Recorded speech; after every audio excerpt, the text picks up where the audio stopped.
Welcome to Romancing Your Soul with Regina Cates. If you're questioning the path you're on, we've got the answers.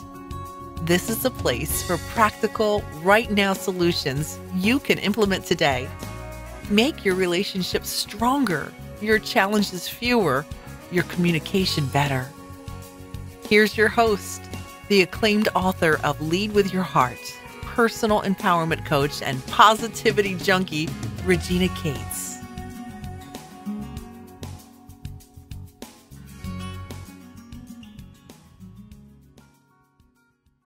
Hi, I'm Regina. Welcome back to Romancing Your Soul TV. I really appreciate you joining me here. We've all heard happiness comes from within us. Someone else can't make us happy. We must create our own happiness. That we're not responsible for another person's behavior, only for how we behave in response to another person's behavior. I agree with all of these statements. Yes, I am in charge of choosing to be happy, for seeing my glass is full rather than empty, for concentrating on the light at the end of the tunnel, for not depending on others for my overall peace and joy, and for opting not to ego box with people who behave rudely. Yet the longer I live, the more I observe the daily interactions we have, I am convinced there is another side to the personal happiness coin that needs a lot more press. Today, I want to talk with you about the truth that you are not the only person responsible for your happiness. I play a role too, because my behavior creates a wake that sends energy outward, just like a speedboat creates waves on water. There was a time in my life when I behaved like a fast boat, turning up waves of drama and chaos that crashed hard over me and other people as well. Looking back, I realized my careless behavior was the result of not thinking about anybody but myself. Finally, it dawned on me one day, I couldn't possibly be the only person who was impacted by the results of my behavior. Ladies and gentlemen, that open-hearted aha was what it took for me to stop seeing myself as separate and alone and to start seeing myself as one part of our earth family.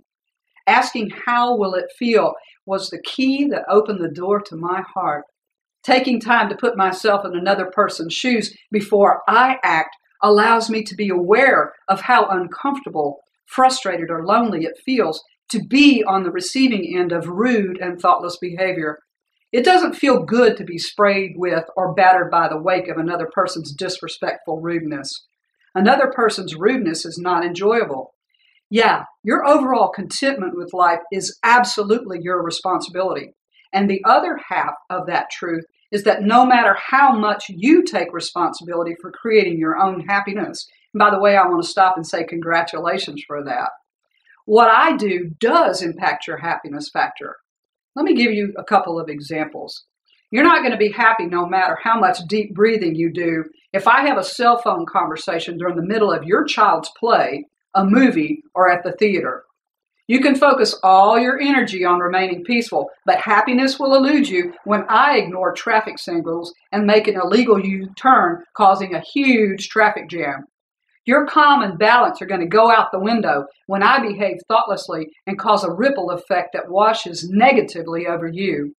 The flip-sided truth to your happiness factor is that although I may live in a free country, I am not entitled to behave as I please without caring about other people.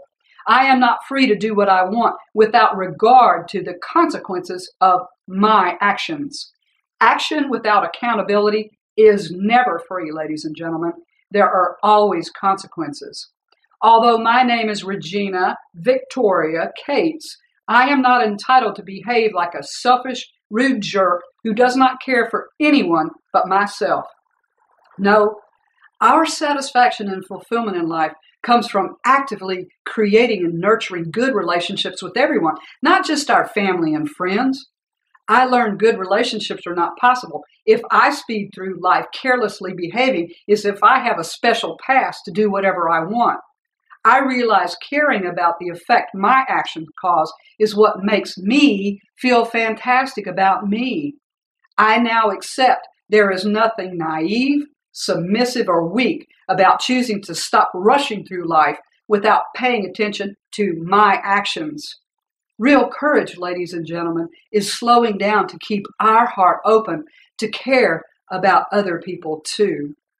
Me caring about how my behavior impacts you is the responsibility I have for your happiness. Caring about the wake your behavior leaves is the responsibility you have for the happiness of others too. Until next time, be richly blessed.